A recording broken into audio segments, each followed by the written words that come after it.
ශනිදා කරලිය.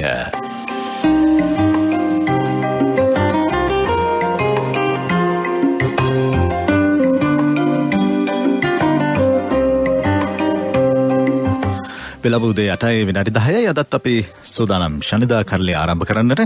ශනිදා කරලිය අද අපේ ආරාධිතයා බවට පත්වන්නේ මේ මාධ්‍ය ඇතුලේ එක පැත්තකින් අකුරු එක්ක ආරම්භ කරන තවත් පැත්තකින් රූප එක්ක ආරම්භ කරන නිර්මාණකරුවෙක්. අර අකුරු එක්ක කියලා කිව්වහම ඔහු එක්තරා අවස්ථාවක පුවත්පත් කලාවේදියෙක් හැටියට කටයුතු කරමින් ඉන්නවා. ඒ අතර වාරයේදී ඔහු නවකතාකරුවෙක් බවටත් පත් වෙනවා. අර රූප එක්ක කියලා කිව්වහම රූපවාහිනිය ඇතුලේ ඔහු විශේෂයෙන්ම කලාවට සම්බන්ධ වැඩසටහන් නිර්මාණය කරමින් විවිධ නාලිකාවල සේවය කළා. දැන් ටිකක් නව මාධ්‍යත් එක්ක වැඩ කරමින් ඉන්න අධ්‍යක්ෂවරයෙක් බවට පත් වෙලා තියෙනවා. නමින් ඔහු පරාක්‍රමයක නායක. අයිබෝන්. අයිබෝන්. කොහොමද මේ දවස්වල වැඩ කටයුතු? මේ දවස්වල ඉතින් කොරෝනාත් එක්ක ඒකට අදාළව ඒකයි කියන්නේ ඒ පරිසරයන් එක්ක වැඩ කටයුතු කරන් යනවා. ඉතින් සීමාවල් තියෙනවනේ සාමාන්‍යයෙන්. ඒ සීමාවන් එක්ක සීමා නොවි වැඩ කරන්නයි ඔබේ උත්සාහය. අනිවාර්යයෙන් සීමාවෙන් නැතුව කොහොමද වැඩ කරන්න කියලා තමයි හිතන්න ඕනේ මේ වෙලාවේ. ඒක තමයි කරමින්. හරි. ඒ සීමා නොවි කරන වැඩ කටයුතු පිළිබඳව අපි විමසන්න බලාපොරොත්තු වෙනවා. අපිට කාල වේලාව ඉදිරියේදී තිබෙන නිසා පරාක්‍රමයක නායක කියන නිර්මාණකරුවා කොහොමද බිහි වෙන්නේ? මම බිහි වෙන විදිය කියන්නේ මෙහෙමයි. මම පුංචි කාලේ ඉඳලම මේ ආර්ට් වැඩ සහ ওই ලියන කියන වැඩ වලට කැමතියි. හැබැයි ඉතින් ඒකට හේතුව ප්‍රධානම හේතුව තමයි මේ මම පොත් කියවලා තියෙනවා. පොඩි කාලේ ඉඳලා පොත් කියවනවා රුසියන් පොත්. ඒකට අතට මීර පත්තරේ ඉස්සර තිබ්බ අම්බිලි මාම කියලා පත්තරයක් විෂුවල් තමයි ඒකේ තියෙන්නේ. ඒක ඉන්දියන් ලුක් එකට හදපු එකක් ඉස්සරම 70 ගණන්. එතකොට මට හැම වෙලේම සහ අපේ තාත්තා ඉස්සර මේ ෆිල්ම් පෙන්වන්න ගෙන්නන යනවා. චිත්‍රපටි බලන්න ගෙන්නන යනවා. පළවෙනි දර්ශනය වගේත් පෙන්වලා බලන. එතකොට මම මේවත් එක්ක පොඩ්ඩක් මේ ඒක හුරුවක් එනවා මේ විෂුවල් එක. ඒ කියන්නේ දකින්න පුරුදු වෙනවා මම. ඒ කියන්නේ දෙයක් බලලා නැහැ. ඒ කියන්නේ බලනවායි දකින්නවා කියන වචන දෙකක් නේ. එතකොට මම දකින්න පුරුදු වෙනවා. ඒක මං හිතනවා කොහොමද මේක මෙහෙම වෙන්නේ. එතකොට එහෙම වුණාට පස්සේ දැන් මම උත්සාහ කරනවා ඉතින් ඒව කරන්න. ඒ කාලේ මේ කාලේ වගේ නෙවෙයි සෑහෙන වෙනස් නිසා මේ මම 89 වෙනකොට මේ තිබුණ පරිසරයත් එක්ක මම ගුවන්විදුලියට ලියනවා. ඒ කියන්නේ මේ ගුවන්විදුලිය කියන්නේ කඳුරට සේවයේ තියෙන්නේ. ඔව්. දැන් කඳුරට සේවයට ලියනවා. ඒකේ තියෙනවා මන්දාකිණී කියලා වැඩසටහනක්. ඒකට ලියනවා. ඊට පස්සේ ඒකට සහභාගීත්ව වෙනවා අර සියලු මේවා මැද්දේ. ඊට පස්සේ පත්තර වලට ලියනවා. වෙයි මම මේ පත්තර වලට කවි ඔය ලිපි ලියලා තියෙනවා 20කට වඩා ලියුවම තමයි එකක් පළ වෙන්නේ. එහෙම තමයි වෙන්නේ. ඒක දාපැටි යන්නේ නැහැ. සහ ඒකේ ඊට පස්සේ මේ ඔය මියුසික් ගැන කියන්නේ සංගීතය ගැන එහෙම හොයනවා මම. ඒතකොට මම හිටියේ ඇත්තටම බදුල්ලේ මගේ ගම බදුල්ලේ හින්දා. ඒතකොට බදුල්ලේ ඉඳලා මේක කරගෙන ඊට පස්සේ එක්තරා අවස්ථාවක මේ එහෙ තියෙනවා මේ විකල්ප සාහිත්‍ය උත්සව. බදුල්ලේ. ඔව් බදුල්ලේදී. ඒ විකල්ප සාහිත්‍ය උත්සවයකදී මට හම්බ වෙනා කුසලතා සහතික. මම ලියපු ඒකේ තිබෙත් ඔය ජාතිවාදය සම්බන්ධ එකක් ඒක. ඊට පස්සේ ඒකෙන් මට පොඩි උත්තේජනයක් එනවා තමයි ඒ අස්සරේ අරලිය පත්තරේ කියලා පත්තරයක් තිබ්බා ඉස්සර. ඒක මල් පත්තරයක් කියලා කිව්වේ. ඒකට මම කතාවක් ලියනවා. ඒක මට අවස්ථාවල ජයන්ත කළුපහන මහත්තයා තමයි ඒක අවස්ථාව සලසන්නේ. ඒකට මම දැන් ඔක්කොම කරන්නේ බදුල්ලේ ඉඳලා. ඊට පස්සේ මම ලංකාදීප පත්‍රයේ තියෙන නවරැල්ල කියලා එකක් තිබ්බා. තාමත් ඒක තියෙනවා. ඒක සංස්කරණය කරේ සමන්තේ හම්පත්ම. එයා මට අවස්ථාව දෙනවා මම ලියන ඒවා පළ කරනවා. එක දවසක මට කියනවා මේ මම යෝජනාවක් මම කරන්නේ සුදත් ගාමිණී බණ්ඩාරේ ඉන්න බදුල්ල කවියෙක් ඉන්නේ විශිෂ්ට කවියෙක්. එයා වින්ටෝ කරලා මං යනවා. ඒකත් පළ වෙනවා දැන්. අර හැබැයි මම ඉන්නේ කිලෝමීටර් 280 ගානක් එහා. කොළඹින් ප්‍රධාන නගරේ 228ක් විතර ඈත ඉන්නේ. ඉතින් පස්සේ මම කොළඹ එනවා මේ කෝස් මේ ඩිප්ලෝමාවක් කරන්න. ඒක ඉන්නේ යූත් එකේ ඉස්සෙල්ලාම. ඒ අතර කාලේ මම ඌයේ තියෙනවනේ යෞවන ප්‍රතිභා සම්මාන කියලා හදන්න. ඒකෙදී 95 අවුරුද්දේ කවියට ගීතයට කෙටි කතාවට තුනටම මට තමයි සම්මාන හම්බෙන්නේ. ඒකත් තව පොඩ්ඩක් මට උත්තේජනයක් වෙනවා. අනික මේ අපි ඈත පළාත්වල හිටියම හුදකලා වෙනවනේ ජීවිතේ. ඒ කියන්නේ සම්බන්ධකම් නැති වුණාම ඒවා එළියට එන්න තැන් නැහැ. අද වගේ නෙමෙයි ඒ කාලේ. ඔව් ඒ කාලේ ගොඩක් දැන් ෆෝන් මුකුත් නැහැනේ. ඊට පස්සේ මම කොළඹ ඇවිල්ලා සිනමා හා රූපවාහිනී කෝස් එකක් කරනවා. ඊට පස්සේ විජයවර්ධනපුර විශ්වවිද්‍යාලයේ ජනසන්නිවේදන ඩිප්ලෝමා එක. ඊට පස්සේ තමයි මම මේ ශාස්ත්‍රයට හිමීට ඇතුළු වෙන්නේ. ඒ ඇතුළු වීමත් එක්ක ආපු දුර අපි විමසන්න බලාපොරොත්තු වෙනවා.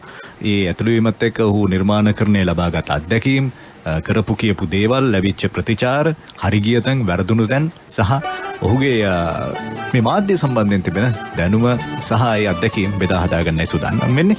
අද පරාක්‍රම ඒකනායක සමග අපි උදේ 10 වෙනතුරු ඔබත් එක්ක ඉන්නට බලාපොරොත්තු වෙනවා ශනිදා කරලියෙන්. පින්න පිපුණු ලන්ද දිගේ ඉරට මුකුළු පාන මල් කැලේ අපි රංචු ගැහි යමු වගේ පුංචි සන්දියේ පින්න පිපුණු ලන්ද දිගේ ඉරට මුකුළු පාන මල් කැලේ අපි රංචු ගැහි යමු වගේ පුංචි සන්දියේ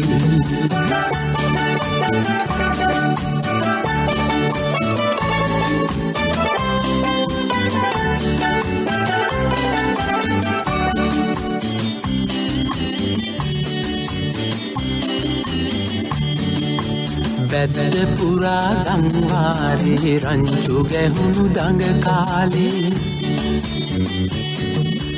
බැද්ද පුරා දංවාරේ රංචු ගැහුණු දඟ කාලේ ඉස්කෝලෙන් කට්ටි පැන්නදා දං පාට වුණා දේවල් පාරේ පින්න පිපුණු ලන්ද දිගේ ඉරට මුකුළු පාන මල් කැලේ අපි රංචු ගැහි යමු වගේ පුංචි සන්දියේ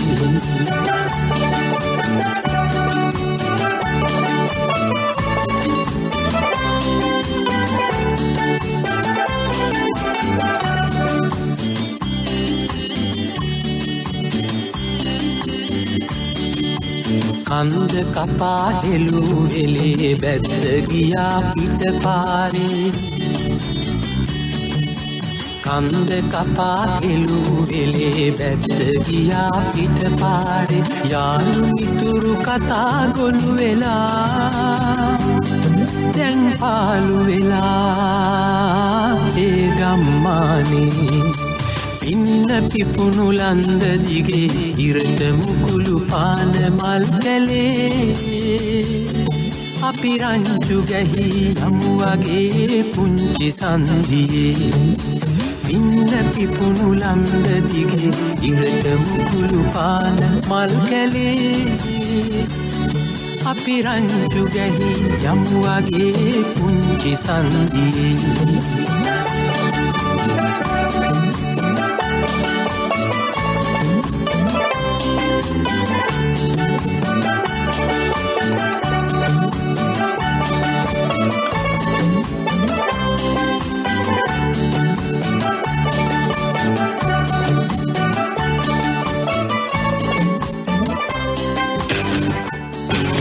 අසූනවයයි දශම හය අසූනවයයි දශම අට දිවයින පුරා City FM ශනිදා කරලිය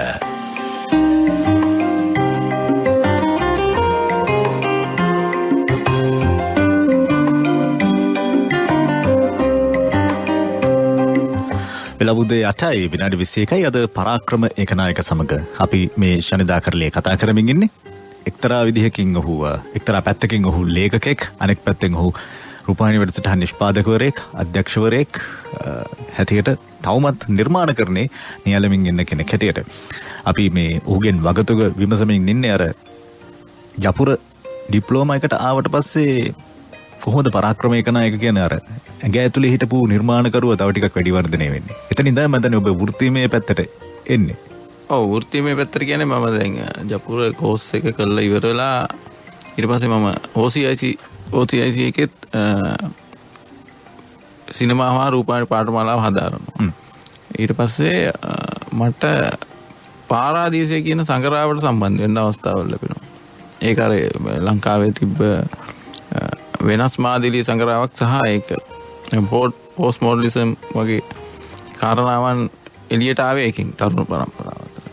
ඒක සහ ඒකත් එක්ක තිබ්බ මාතොට කියලා සංග්‍රහයක් ඒකත් එක්ක මම පාරාදීස සංග්‍රහයට සම්බන්ධ වෙනවා. පත්තර දැන් අර පත්තර කරලා හුරුවක් තිබ්බනේ ලියලා. එතකොට ඒකත් එක්ක සම්බන්ධ. ඊට පස්සේ ඒකේ මම අවුරුදු 2ක් වැඩ කරනවා. ඒ වැඩ කරන අතර වාරේ මට ටෙලිනාට්‍ය දෙකක ඇසිස්ටන්ට් කරන්න හම්බ වෙනවා සහාය නිෂ්පාදක විදිහට. මොකද අර ඒකත් මම ඉගෙනගෙන තියෙන ඉඳ ඒක හුරුවටම. පස්සේ 2006 වසරේ අන්තිමට තමයි මම ටෙලිවිෂන් ප්‍රෞද්ගලික නාලිකාවකට සම්බන්ධ වෙන්නේ.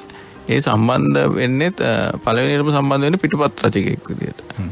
ඊපස්සේ ඒකේ ප්‍රෝග්‍රෑම් මේ ටෙලිඩ්‍රාමා වෙන කන්සෙප්ට් එකකට හදපු ටෙලිඩ්‍රාමාස් යනවා මේකේ බාඳුරා දේශය කියන. ඒකේ පිටපත ඒකේ තිබ්බ සින්දු සහ සහාය නිෂ්පාදනය ඔක්කොම කරේ මම තමයි. ඒකට ඒක අරුණ ජයවර්ධන අධ්‍යක්ෂණය කරේ. ඒක කරගෙන යද්දී මේ එක දවසක අරුණ යෝජනා කරනවා දැන් ඔයත් ප්‍රෝග්‍රෑම් එකක් කරන්න කියලා.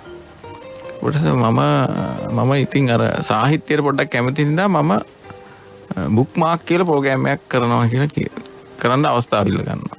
ඒ කියන්නේ මේ පොත් සම්බන්ධය. එතකොට ඒවලන් අහපු එක ප්‍රශ්නයක් තමයි පොත් කොහොමද පැය භාගයක් පෙන්නන්නේ කියන්නේ. ඒකට ඇත්තට ඒක ප්‍රශ්නයක් නෝන කෙනෙකුට. පොත් ඒ වෙනකොට ඕනම ජාති මේ විද්‍යුත් මාධ්‍ය වල පොත් ගැන කතා කරන්නේ අර කවර පෙන්නලා මෙයා තමයි ලේඛකයා මෙන්න මෙහෙමයි කියන ටික විතරයි කිව්වේ. මම ඊට එහාට ගිහිල්ලා මේ ඒක කොහොමද විෂුවල් කරන්නේ විෂුවල් කරන්න සහ මම කොහොමද ඒක ඉදිරිපත් කරන්න කියන එක මම හොයාගත්තා. මට හිතෙන විදිහට මම කරා. ඉතින් මම අර අකුරුත් එක්කනේ අවුරුදු ගානක් ලියපු කෙනෙක් නිසා. ඊට පස්සේ මම මේ ඒක කරනකොට දැන් මම ඒක ඇත්තටම ලංකාවේ ඉන්න මට ඒ කාලේ හම්බෙච්ච සියලුම ලේඛකයන් මම ඉන්ටර්වයුව කළා දිනවා ඒක.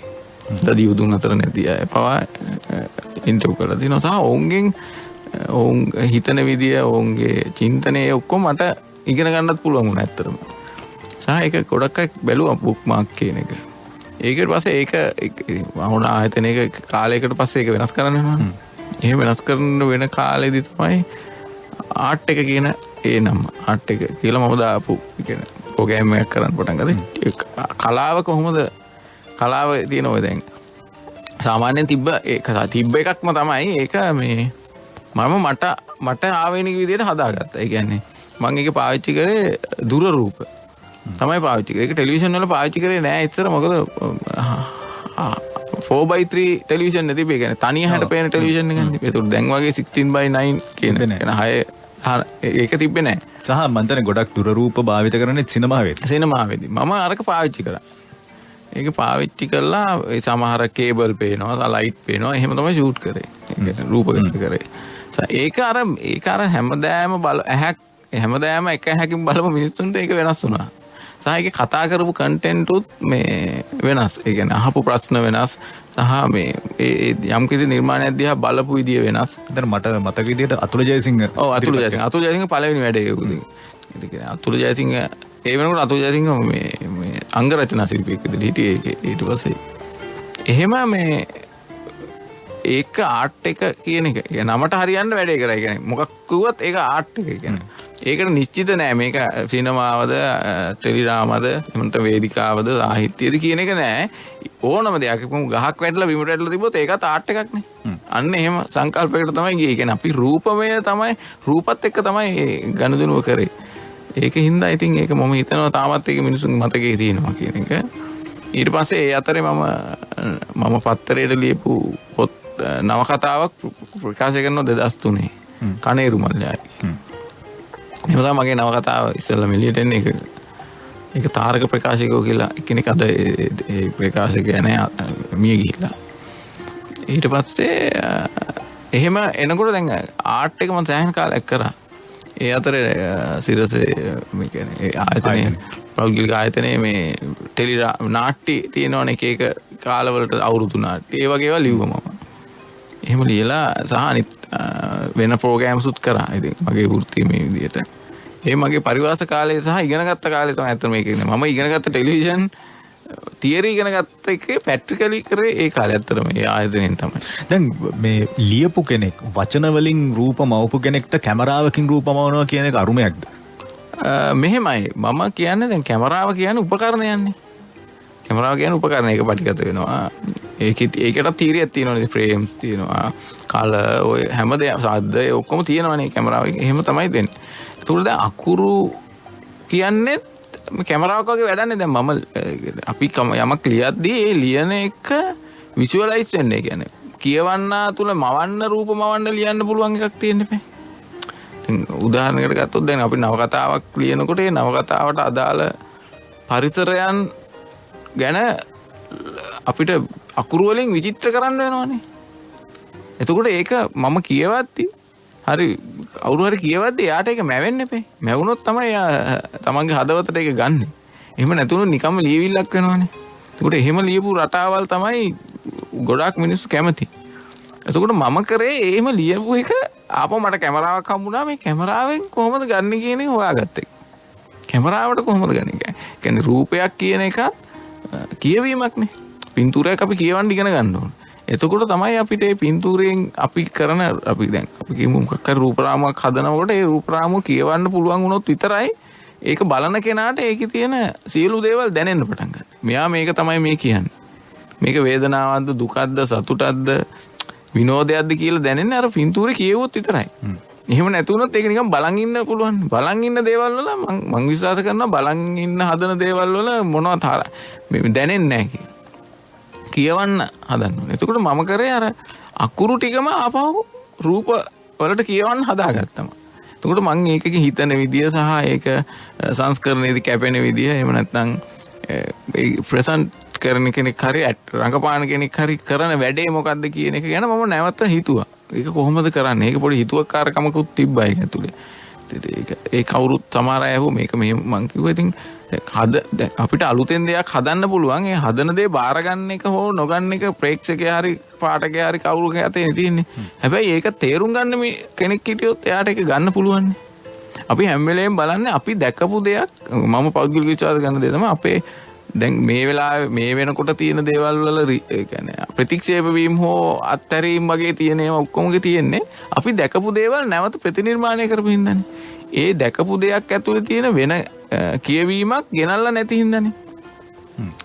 එතකොට අපි මාරයි කියලා කියන හැමදේම තියෙන දැන් අපි දැන් පිටරට බටහිරෙන් හරි ඉන්දියාවෙන් හරි ආපු ඕන එක මාරයිනේ. මාර විෂුවල් කියනවනේ. ඉතින් ඒකම තමයි අපිට කරන්න පුළුවන්. අපි ඒක කරන්නේ නැහැ. මොකද ඒක මතක තියාගෙන ඒකම අපි කරනවා. එතකොට වැඩන්නේ. වෙන එකක් කරන්නේ. වෙන එකක් කරන්නේ. ඒ කියන්නේ අපිට ඕන එකක් කරන්නේ. එතකොට අපි කියන්නේ ලංකාවේ ගොඩක් මේ වෙනකොට ඉන්න නිර්මාණකරුවන්ට වෙලා තියෙන වැඩේ තමයි තමන්ව මරාගෙන වෙන කෙනෙක්ව තමන්ගේ ඇඟට අරගෙන පෙන්නනවා. ඔය වගේ කරනකොට පොඩි වෙන අගයක් එනව නේද? ඒකද මේ හොයන්නේ? ඔව් ඒ කියන්නේ දැන් මාව පේන්න මම විශ්වාස කරන්නේ දැන් මම කරන දෙයක් මාව පේන්න එපේ. මගෙන් වෙන කවුරුත් පෙන්නලා වැඩක් නැහැ. එතකොට ඒක මතක හිටින්නේ.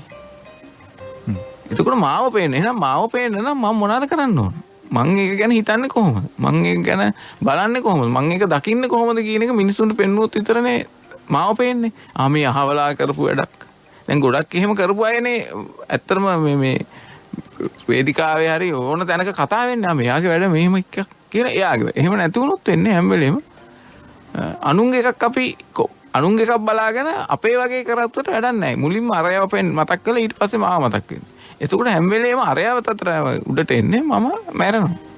එතකොට අපි හැම වෙලේම දැන් මේ වෙනකොට අපි ඔය කංකේන්ද්‍රි ගාන මේ වැඩක් නැහැ අපි කරන වැඩ කවුරුත් ගණන් ගන්න නැහැ කියන හැම එකම ආපහු හැරලා බැලුවොත් එහෙම වෙන කවුරු හරි ඉන්නවා ඒ හින්දා අරයව පේන්නේ. ඒ කියන්නේ තමන්ගේ අනන්‍යතාවය මතු කරගන්නේ නැහැ කියන එකයි මේ කියන්නේ. ඔව් තමන්ගේ අනන්‍යතාවය මතු කරගන්නේ නැහැ. හැමෝම කරන්නේ තමන්ට පහසුම දේනේ. අර අනන්‍යතාවය මතු කරගන්නවා කියන්නේ පළවෙනියට තමන්ව හොයා ගන්න ඕනේ. තමන් කවුද? තමන්ට කරන්න පුළුවන් මොනවාද? තමන්ගේ දැනුම පරිමාණය කොහොමද? ඒකට තමන්ගේ දේවල් ටික අනිත් කෙනාට දෙන්නේ කොහොමද? හැබැයි ඒක හරි ලේසියින් දැන් කොහෙන් හරි තියෙන එකක් අරගෙන ඔහොම බැලලා ඒක කරන එක ලේසියි. මොකද ඒකට මහන්සි වෙන්න. ඒකට මෙන් කියන්නේ තමන් තුල මොකක් හරි තමන්ගේ කියලා දෙයක් නොමැතිවීම නිසාම වෙන්න පුළුවන් වෙන එකක් අල්ලගෙන තමන්ගේ වගේ පෙන්වන්න හදන. එහෙම වෙන්න පුළුවන්. හැබැයි එහෙම වුණා කියලා අනන්න බෑනේ.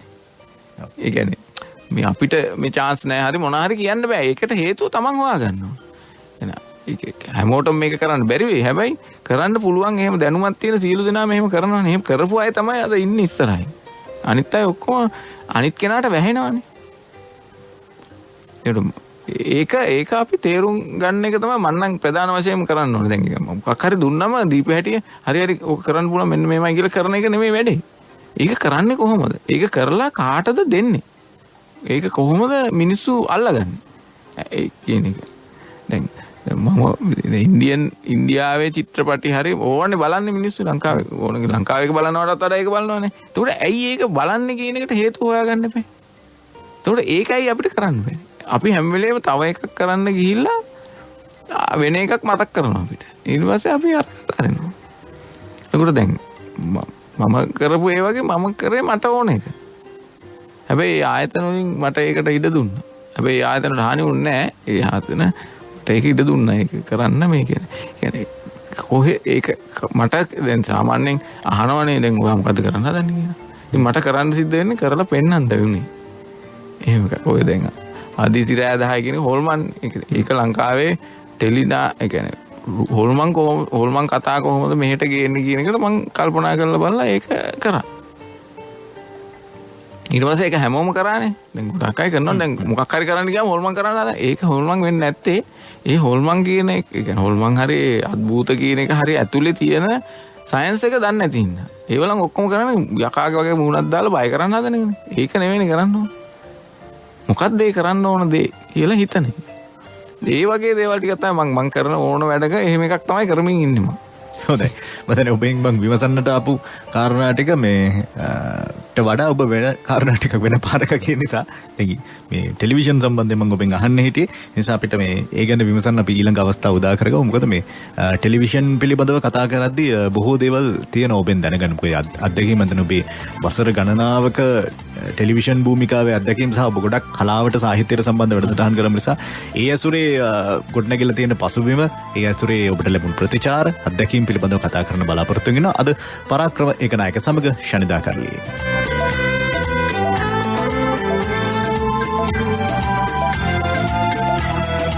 ආශාවේ මල් වැටෙන්නේ නිලුපුල් හැසින් මදෙස බැලු නයන කලු ඔබ මගේ කලු නයන කලු ඔබ මගේ කලු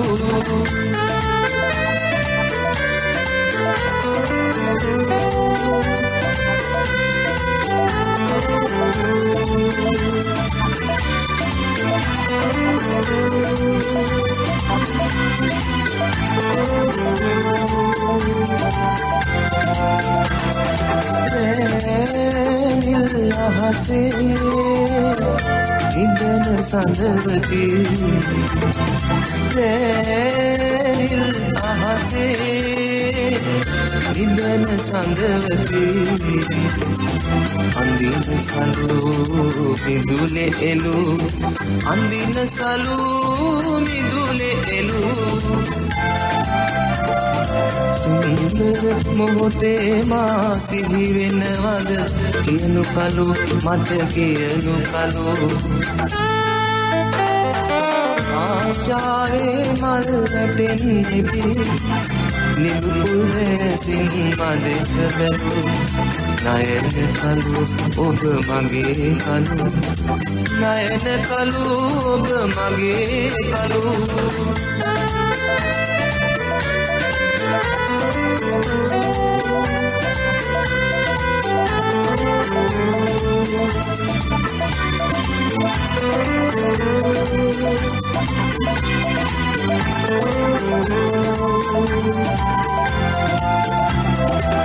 ආයන සඳසේ රුසිරු හසරලි ආයන සඳසේ රුසිරු හසරලි තිතුල වෙලු නයන කලු තිතුල වෙලු නයන කලු සුන්දර මොහොතේ මා සිහි වෙනවද කියනු කලු මට කියනු කලු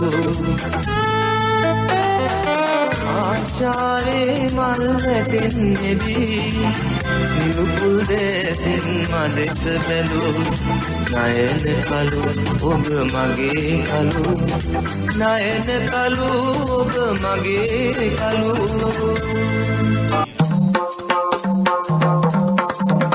ශනිදා කරලිය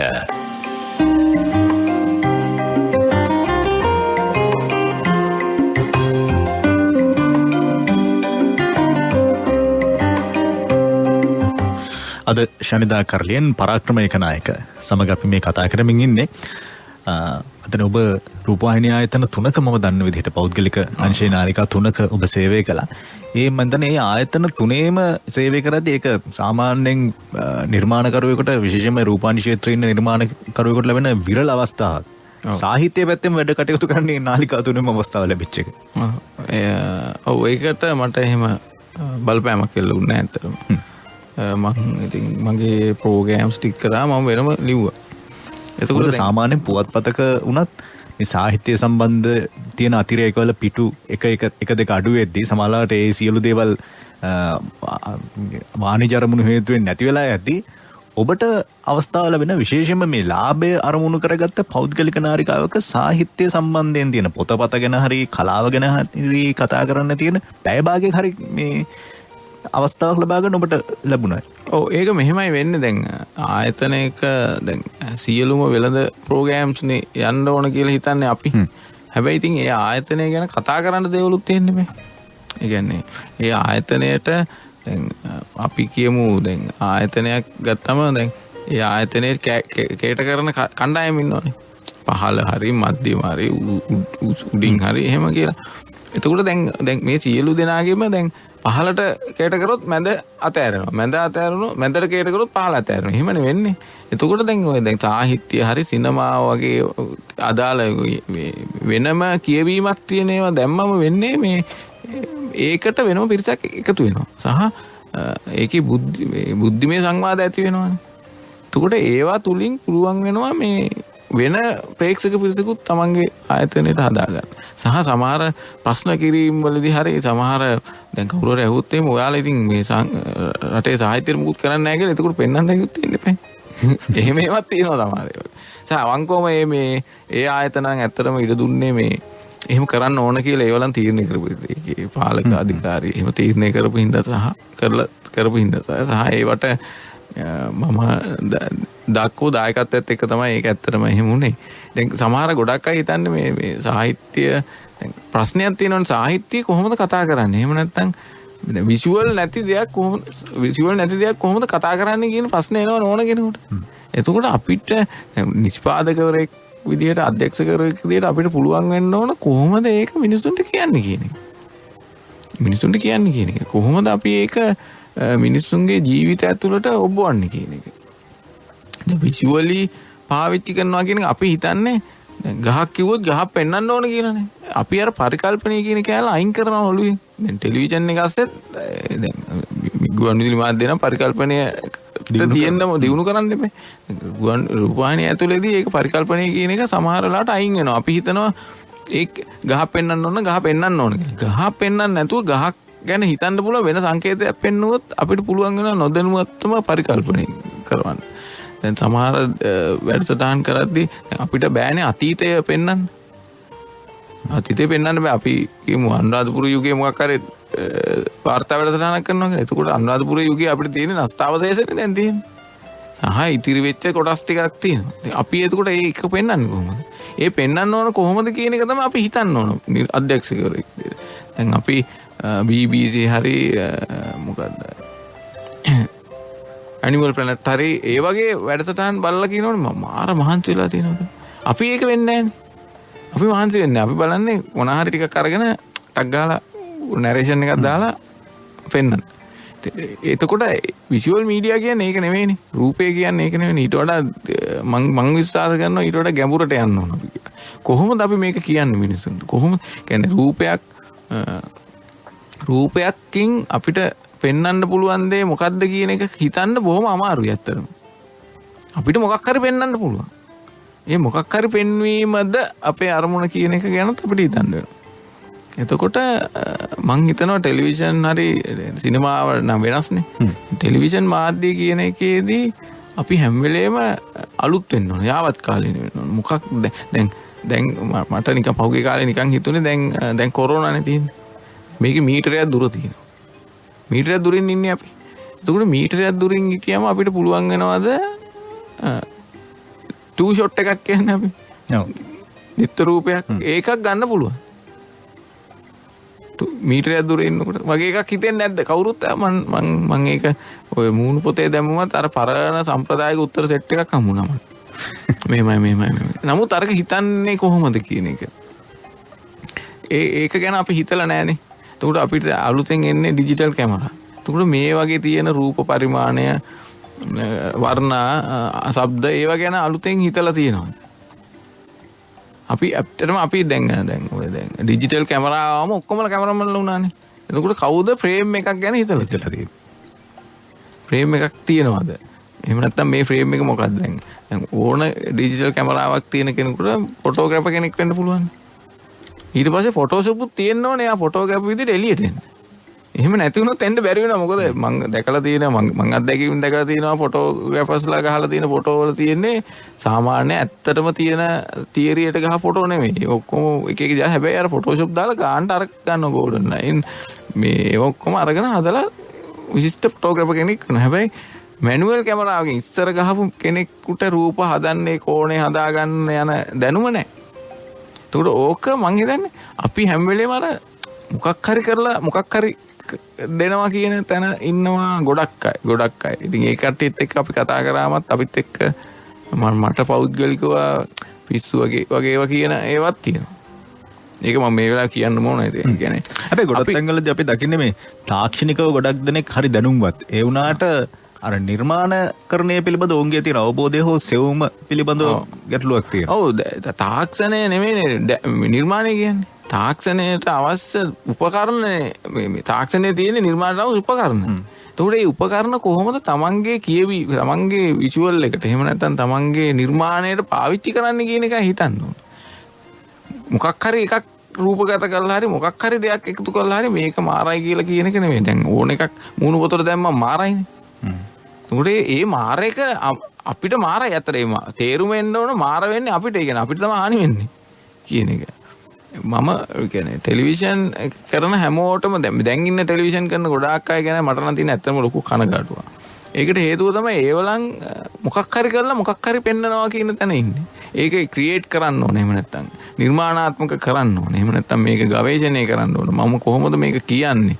මම කොහොමද මේ ගැන තොරතුරු එකතු කරගන්නේ? මේව නැහැ. දැන් ගොඩක් අයගේ තියෙන්නේ ඒ මොහොතට සූදානම් වෙන එකක් විතරයි. එතකොට ඇත්තටම අනාගතයේදී නිර්මාණ කරන්න පුළුවන් මිනිසුන් බිහි වෙනවා කියන එක ගැන ටිකක් වෙනස් විදිහකට හිතන්න ඕන. ඒ කියන්නේ පොප්කෝර්න් වගේ අය තමයි එන්නේ. ඒ කියන්නේ සෝඩා බෝතල් ඇරියා වගේ අය එනවා මාරයි කියාගෙන ඇවිල්ලා ඊට පස්සේ ටික දවසකින් ඒවලන් නැති වෙනවා. එහෙම වෙන්න ඕනේ නැහැ මං කියන්නේ. තමන් ආස කරන විෂය ඇතුලේ තමන් කරන වැඩේ ඇතුලේ අලුත් දේවල් හොයාගෙන යන්න ඕනේ. එහෙම නැති වුණොත් ඇත්තටමයි අපි ඒක කරන්න කියලා හිතනවානේ. දැන් පැවැත්මනේ අපි අපේ පැවැත්මනේ හදා ගන්න ඕනේ. ඒ පැවැත්ම හදා ගැනීම සම්බන්ධයේදී මේ කාටවත් උදව් කරන්න බෑ. උදව් කරන්න පුළුවන් යන පාර විතරයි පෙන්වන්න පුළුවන්. මේ පාරේවා යන්න වෙන්නේ අපිටනේ. ඉතින් අපිට යනකොට අපි යන්න ඕනේ. කොහොමද අපි යන්නේ කියන එක හිතන්න ඕන. ඔය ටෙලිවිෂන් මාධ්‍යයේ දැන් ඉන්න පරම්පරාවල අය ගොඩක් අයට ඒක අඩුයි මම දැකලා තියෙන අය. කියන්නේ ඒවලන්ට ඒක ගැන මේ දැනෙන්නේ නැහැ. මොකද අර ඒවලන් කරන වැඩ ඔක්කොම දැන් මෙහෙමනේ දැන් හොඳට බලන්න මූණු පොත දිහා බලන්න වැඩ පටන් ගන්න ඒ වගේ පින්තූර තියෙනවනේ. හැබැයි වැඩ නැහැ. ඔක්කොම තියෙන්නේ මොනකක් හරි කියලා දාලා ලොකේෂන් කියලා දානවා. ෆෙල්පි ගහනවා උඩ පනිනවා ඒවනේ. හැබැයි ඒ වගේ වැඩනේ අපිට පෙන්වන්න ඕනේ. මම මෙහෙම කරා. එහෙම නැතුව අරක වැඩන්නේ. ඔබ ඔය පැවැත්ම කියන කාරණාවේ ඔබ කියපු අන්තේ නෙමෙයි පැවැත්ම අල්ලගෙන. අර අනෙක් පැවැත්ම. තමගේ පෞද්ගලික. ඔව්. ඒ වෙලාවේ අර හැමෝම ලයික් වැඩියෙන් දාන්න කමෙන්ට් දාලා මාරයි වාගේ යන්න එහෙම කියලා. එහෙම එකක් තමයි තියෙන්නේ. හැබැයි අර මං කියන්නේ දැන් වැඩ කරන්න ඕන අලුත් අය අලුත් නිර්මාණ කරන්න ඕන අලුත් වැඩ. හැබැයි මේ වැඩ පටන් ගන්න පින්තූරෙන් ඉවර වෙන්න බෑ. ඒක අපිට මේ වැඩේ එළියට එන තැනින් බලන්න පුළුවන් වෙනවා. සහ ඒවට එන විවේචන ඉවසන්න පුළුවන් වෙනවා. ඕන කෙනෙකුට ඕන දෙයක් තමන්ගේ කෝණයෙන් කියන්න පුළුවන්. හැබැයි ඒක අපි ඊළඟ වැඩේදී යොදාගෙන ඊට වඩා හොඳ එකක් කරනවායි කියන තැනට එන්න පුළුවන් වෙනවා. එහෙම නැතුව තරහ වෙලා අපෝ මෙයාලා අපි වට්ටන්න හදනවා. ඒ පරම්පරා ප්‍රශ්න එහෙම තියෙන්නේ. ඒවා එන්නේ නැහැ. ඉතින් අපි කවුරු හරි කෙනෙක් මේකේ මෙහෙම එකක් තියෙනවා කියලා එයාට හිතෙන එක කිව්වම අපි ඒක බාර ගැනීම ඕන ගැනීම අපේ අදාළ දේ. හැබැයි ඒ කියපු එක ගැන සිතීම අපිට අවංකවම සිද්ධ වෙනවා කරන්න. අපි තදින් විවේචනය කරමින් එක තරහ වෙනවට වඩා මේ මිනිහා අයි විවේචනය කියලා හිතන එක්කෙනා දිනනවනේ. ප්‍රශ්නේ තියෙන්නේ අපි තරහ වෙලා ආයෙ එන්නවත් කියන්නේ පැත්ත බලද්දවත්. එහෙමනේ වෙන්නේ. එහෙම වුණාම අර නිර්මාණකාරයෙක් වෙන්න බෑ. මතක හිටින කෙනෙක් වෙන්න බෑ. කියන්නේ තමන් කියන්නේ මේ ලෝකෙට අපි ඇවිල්ලා තියෙන්නේ ඇයි කියලා අපි හොයාගන්න බෑ ඉතින්ලා. නිකන් ආකාශමිකව ඇවිල්ලා නැහනේ. මොකක් හරි හේතුවක් ඇතිනේ අපිට මොකක් හරි වැඩක් පවරලත් ඇති කියලා මම පෞද්ගලිකව විශ්වාස කරනවා. ඒ වැඩේ කරන්න ඕන අපි. ඒක කළා ඉතිරි කළා යන්න ඕන. යන්න දවසට යන්න වෙනවනේ කොහොමද? හැබැයි අර වැඩේ කළා ඒක මතක තියෙන්න කළා යන්න පුළුවන් නම් හොඳයි කියලා තමයි හිතෙන්නේ. හොඳයි. ඔබේ මන්තනේ අදහස් ප්‍රමාණය බොහොම පුළුල් අපි දැන් ඉදිරියට අරගෙන වෙලා තියෙනවා. මම දැන් ඔබේ ලේඛන ජීවිතය අපි ඉතර හරියට කතා කරේ නෑ. දැන් මුල් අවස්ථාවේ ලේඛන ජීවිතය ගැන තමයි කතා කරන්නේ. නමුත් ඔබ නව කතාකරුවෙක් බවට පත් වෙනවා ටිකිරිලියා තරු මැද්ද ගියා. ඊට පසුව මට මෑතකදී ඔබ නිකුත් කරා 4 දෙනෙක් කුමාරවරු කියන කෘතිය. ඒ නිසා මේ කෘති දෙකත් එක්ක මේ සමාජය පිළිබඳව ඔබට වෙන කියවීමක් තියෙනවා කියලා අපිට හිතෙනවා. ඒ නිසා ඒ ගැන අපි කතා කරන්න බලාපොරොත්තු වෙනවා. පැයේ ප්‍රවෘත්ති ප්‍රකාශයෙන් අනතුරු අද පරාක්‍රම ඒකනායක සමග අපි මේ ශනිදා කරලිය ගත කරමින් ඉන්නේ.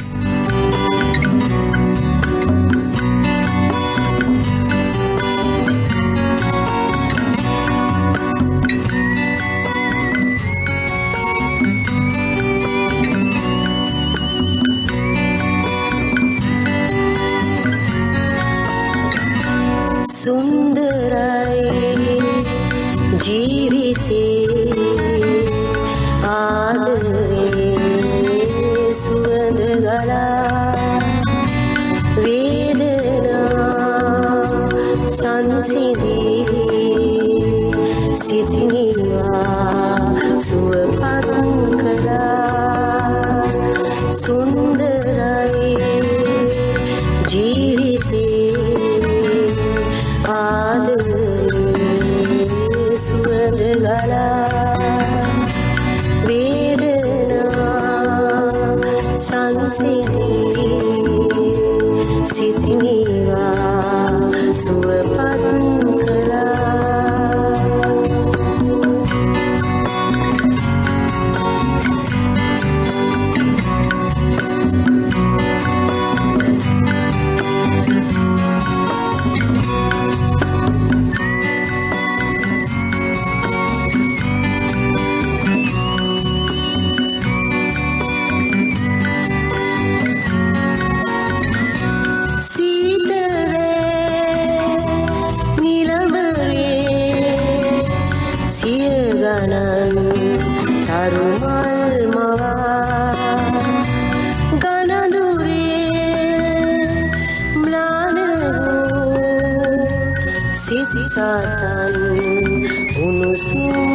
ගලා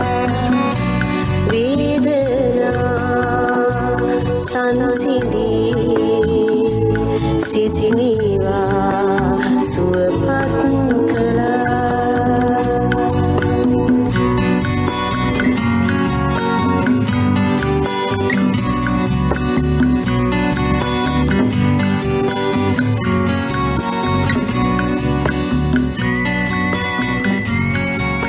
ශනිදා කරලිය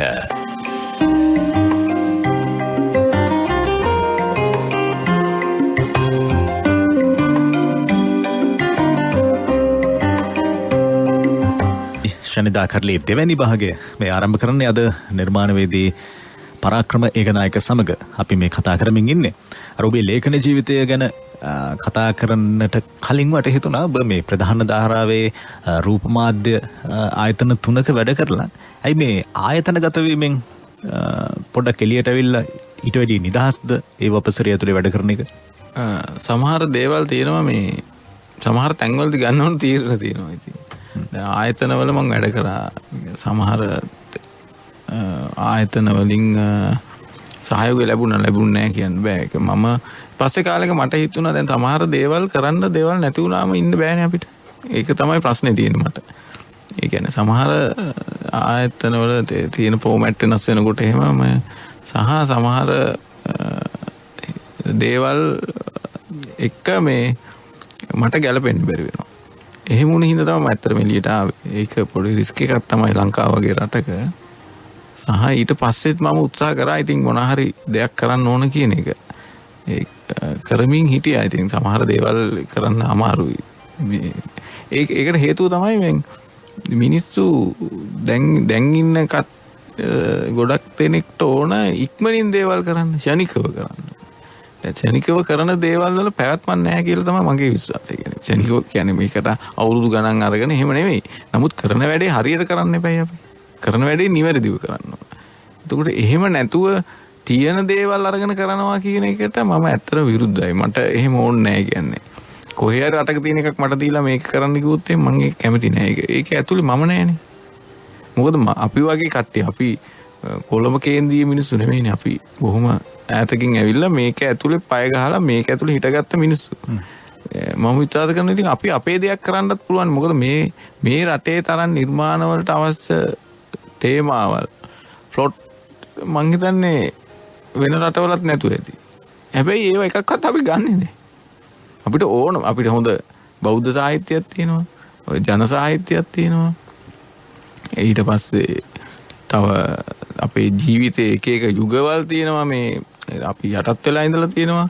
එතකොට ඒව ගැන අපි දන්නේ අපිට කියපු කතන්දර ටිකක්නේ. අපි ඒ කියන්නේ විමර්ශනයක් කරන්නවත් ඒ කියන්නේ ඇහැක් බලන්නවත් නැහැනේ. අපි දැන් මම මේක කියන්න ඕන මේ සාමාන්‍යයෙන් අපි ඉතිහාස කතන්දර කියලා බලපු ඔක්කොම අපි දන්න කතාවනේ. ඊට එහා නැද්ද එකක්? ඒ කතාව ඇතුලේ තව කතා නැද්ද? එහෙම නැත්නම් ඒව අපි ඕන් නැද්ද අපිට? එහෙනම් අපි අර දෙයක් ප්‍රශ්න කරන જાතියක් නෙවෙයි වගේ එකක් ඇවිල්ලා තියෙනවානේ. කියන එක අහගෙන ඒක විදිහට එයි කියනවා වගේ ඉන්න එකක් නේ තියෙන්නේ. හැබැයි බෞද්ධ දර්ශනය ඇතුළෙම අපිට කියන්නේ ප්‍රශ්න කරමින් ඉස්සන්න කියලා. ඔව් බුදුහාමුදුරුවෝ කියන්නේ මේ කියනේ වහන්න එපා මේ ඇත්තද කියලා බලා ගන්න කියන්නේ. හැබැයි අපි ඇත්තද කියලා බලන්නේ නැතුව කියනේ වහනවානේ. ඒ කියනේ වහනවා සහ මම හැම වෙලේම බලන දෙයක් හිතන දෙයක් තමයි මේ දැන් අපිට පුංචි කාලේ ඉඳලම කියලා තියෙන අතාරින්න කියලා. මොනවාද අපි අතාරින්නේ? අපි අතාරින්න අපේ දෙයක් තියෙන්නේ. ඊට පස්සේ අපිට කියනවා අපි කවදා හරි මැරෙනවා කියන. හරි ඉපදුනා මැරෙනවා තමයි. හැබැයි අපි ඇයි හැමදේලෙම මරණය ගැනම සිහි කර ඉන්නේ? එතකොට මං හිතන්නේ අපි දියුණු වෙන්නේ නැති රටක් විදිහට ඉන්නෙත් ඒකයි. අපි ඒව දෙකක අපි එකක් අත්හරින්න බලාගෙන ඉන්නවා. අනිත් එක මැරෙන්න බලාගෙන ඉන්නවා. එතකොට අපි පැවතෙන්න බලාගෙන නැහැ නේද? පැවතෙන්න බලාගෙන කොහෙවත් නැහැ. අපි හැම වෙලේම බලන්නේ අපිට කියනවා දුක නැති කරන්න කියලා. අපි ඉන්නෙම දුකේනේ. එතකොට නැති කරන්න නම් අපි දුක නැති කරන්නේ කොතනින්ද? කියන එක මට තියෙන ප්‍රශ්නයක්. මේක කවුරු මොනවා කියයිද මම දන්නේ නැහැ. හැබැයි ඉතින් අපි සතුට වින්දොත් අපි දන්නවා මේක දුකක් තියෙනවා කියලා. අපි දුක විඳලම අපි සතුට දන්නෙත් නැහැ. අන්තිමට දුක දන්නෙත් නැහැ. අන්න එහෙමනේ අපි අපේ මේ රට කියන්නේ අපි දියුණු වෙන්නෙත් නැහැ ඒ හින්දා. අපි හැම වෙලේම කැමති නෑ. දැන් මම විශ්වාස කරනවා දැන් බුදුන් වහන්සේ කියලා තියෙනවනේ වෛරය ක්‍රෝධය ඒවා අතාරින්න කියලා. අපි ඒව ඔක්කොම තියාගෙන අපේ ගෙවල් දොරවල් අතාරිනවා, රත්තරන් බඩු බාර දෙනවා ගිහිල්ලා. ඒ කියන්නේ වතු පිටි බාර දෙනවා. ඒකෝල අපි කියන මේ මේ මොකක් හරි කරන්න ඕනේ කියලා. එහෙම වෙන්නේ නැහැ. බුදුහාමුදුරුවෝ කීපාර අයින් කරන්න කීපු ටික අපේ ඇඟේ තියෙනවනේ. ඒ හින්දා ඉතින් මම අහපු එකෙන් පොඩ්ඩක් පැන්නේ. හැබැයි ඒක කියන්න හේතු උනේ එහෙම තමයි. ඉතින් අපිට මොකක් හරි කරන්න වුණාම වෙන්නේ මේ ඕවගේ දේවල් ටිකක් කරන්න තමයි. ඒක නෙමෙයි ඇත්ත කියන එක මම හිතනවා. සහ ඒක ඇත්තටම අවංකවම වැඩ කරන්න බෑ. තමන් කරන වැඩේට අවංක වුණ නැති වුණොත් ඒ වැඩේ වැඩක් නැහැ. එහෙම හින්දා තමයි මම ඇත්තටම ඔය නාලිකා 3කට ගිහිල්ලා එක වැඩ කරලා ආවේ. සහ මම ඇත්තටම කියනවා දැන් තමන්ට විමුක්තිය හොයාගන්න නම් යන්න වෙනවනේ වෙන තැන් වලට හරියන්නේ නැති තැන අතාරින්න වෙනවා. ඒ වගේ අතහැරියට ප්‍රශ්නයක් නැහැ. ඉතින් ඒක හරියන්නේ නැහැනේ. එහෙම. ඊට පස්සේ කවදා හරි දවසක මට ඕන විමුක්තිය හම්බුනේ නැතත් කමක් නැහැ. හැබැයි මම වැඩ කරලා තියෙනවා කියලා මට සතුටු වෙන්න පුළුවන්. ඒකින්ද මට ඒකේ ප්‍රතිපස්නිකුත් නැහැ. මම හිතන්නේ එහෙම ආයතන වලින් ඉවත් වුණාට පස්සේද මම දන්නේ ඔබ ටිකක් ලේඛන කලාවට වැඩිපුර ආපහු නැඹුරු වෙන්න ගත්තේ. ඔව් ඒකෙදි මට අර නැවත හිතන්න පුළුවන් වුණා ටිකක්. සහ මම ඉතින් ඔය රස්තියාදුව කියන්නේ මේ රස්තියාදු ගෑල්ල ඔය පිස්සු කෙලින එකක් නෙමෙයි. එහෙම නැතුව ඇවිදිනකොට සහ මට නැවත සිතන්න ඉඩ සම්පාරින ඒකට හොඳ උදාහරණයක් තියෙනවා. මම දැන් අර මේ කොරෝනා වසංගතය ආපු ගිය අවුරුද්දේ පළවෙනි මාස 3. ඒ මාස 3 ඇතුළත මම නව කතාවල් ලිව්වා. අර කාමරයක ඇතුළට වෙලා ඉන්න උනේ එළියට බහින්න බෑ කොරෝනා හැදෙනවා. එහෙම ප්‍රශ්නයක් තිබ්බා. ඒ කාලේ පුරාම දවසකට පිටු 10 ගානේ මම පොතක් ලියලා දැන් පොතක් මුද්‍රණයට දීලා තියෙනවා. තාම ඒක. මුද්‍රණය උන්නේ නැහැ. මම ලිව්වා ඉතින්. මම ඒක ඇතුලේ මම නැවත හිතුවා මිනිසුන්ගේ ජීවිතවලට මොකද වෙන්නේ කියන එක පස්සට හිතුවා. මිනිහෙක් කොටුවක් ඇතුලේ ඉඳගෙන තමන් දිහා ආපහු හැරිලා බලන එක. මං ගැන නෙවෙයි ලිව්වේ. හැබැයි මං වගේ වෙන චරිත ඉන්නවනේ. මොකද කරන්නේ යා? ඉතිහාසය ඒ කියන්නේ මේ රටේ ඉන්නවා මේ විශාල අත්දැකීම් තියෙන මිනිස්සු. දැන් මේ රටේ තියෙනවනේ 71 කරල්ලක් තිබ්බා. දැන් ඒකට අවුරුදු 52ද පිරෙනවනේ. එතකොට 83 ගිනි තිබ්බා. 77 ව්‍යවස්ථාව වෙනස් වුණා. ජනාධිපතිවරයෙක් ආවා. ඊට පස්සේ 88 89 ගහගත්තා. කියන්නේ විප්ලවයක් තිබ්බා. ආපහු නැවත. ඒ වගේ ඒවා ටිකක් තියෙනවනේ. මේව ඇතුලේ ජීවත් වෙච්ච මිනිස්සුන්ට තියෙනවා කියන්න කියන්නේ දේශපාලනික නෙමෙයි. ඔවුන්ගේ ජීවිතේ කොහොමද මේ වගේ ගෙවිච්ච විදිහ දැන් ඒව කවුරුත් දන්නේ නැහැ. දැන් ඒ වගේ ඔක්කොමගේ තියෙන්නේ අර වෙන ලියවීම් ටිකක් තියෙනවා. ඒවා වැදගත්. ෆැක්ට්ස් විදියට වැදගත් ඒවා ටිකක් තියෙනවා. හැබැයි මේ මිනිසුන්ගේ ජීවිතය ඇයි එහෙම උනේ? එයා ඊට පස්සේ මොකද හිතුවේ? කියන ඒවා කොහෙවත් ලියවිලා එහෙම තියෙනවද කියන එක මට අහුවෙලා නැහැ. සමහර තැන් 2 3කදී හම්බ වෙලා තියෙනවා. එතකොට මම හිතනවා මේ එහෙම හිතලා තමයි ඇත්තටම අර මාස 3 දැන් නම කතාවලින්. ඉතින් ඇත්තටම නිර්මාණ බිහි වෙන්න ඕනේ ඒ වගේ කාලෙකට නේද? නිර්මාණ කරුවෝන් ඉන්නවනේ.